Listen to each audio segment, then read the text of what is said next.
Any thoughts or ideas as to what the long-term effects of contracting COVID might be, like 5, 10, or 20 years down the line? Could there be negative effects to the health of those who contracted the virus in the future? Tom, you want to take a stab at that one?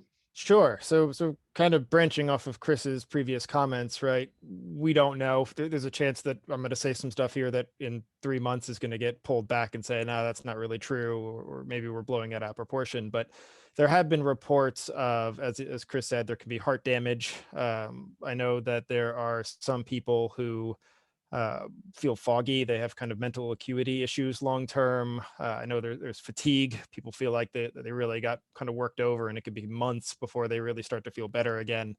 Um, so there's kind of reports of some of these what I'll kind of put as more serious symptoms that you could potentially have. That being said, I don't know the percentages of people who report them off the top of my head. So I can't imagine it's a huge fraction of people who get them. I was talking to a buddy of mine who's a pharmacologist just the other day, and he was saying that they were seeing people come into the hospital who were young, who were having blood clots Mhm. post-infection. So they were recommending that people sleep on their stomachs because it takes the pressure off of your lungs if you were to have a blood clot. Um, so again, these are all one of these, like, it's like wearing your seatbelt every time you get in the car. Vast majority of the time, you're not going to get in an accident. So it's all preventative, and it's really not going to come into play. But occasionally, it will come into play, and you might be grateful you did it.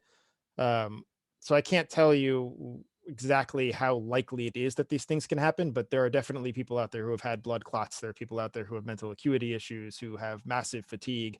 I've read reports of people losing, 50 pounds of muscle mass, and these were healthy dudes. And it can happen. Some very odd symptoms can happen, and definitely the heart damage. So there are lots of possible long-term effects of getting COVID, but I won't speak to the probability of getting them because I don't know off the top of my head. I imagine it's low, but I just don't have those numbers, so I won't report them. Fair Yeah. enough. Fair enough. Katie, do you have anything to add to that?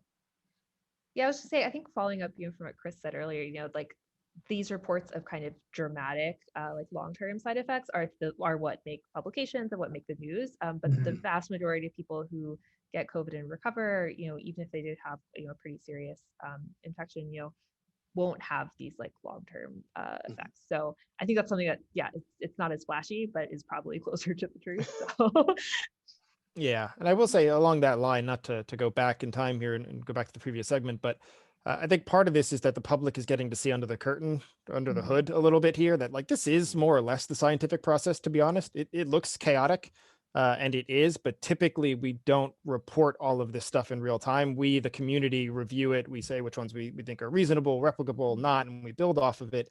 And then the general public typically gets brought in towards the end once we've kind of sorted through the noise of a new Yeah.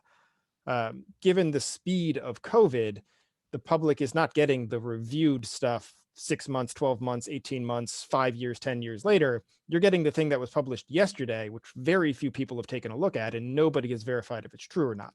Mhm. And the reason I bring this up is this doesn't mean it isn't working. This means you're getting to see the drafts, right? Mhm. Mhm. Imagine if you had to write a huge inaugural address and everybody got to read every draft every day you made, not the final product. You don't get to hear just the final. I get to hear every stupid paragraph you put in there that Mhm. you then took back out later and said, no, that was a terrible paragraph. We're not going to include that. But I got to read that every time for 6 months, right? This is what's happening. It doesn't mean the final address isn't going to be awesome.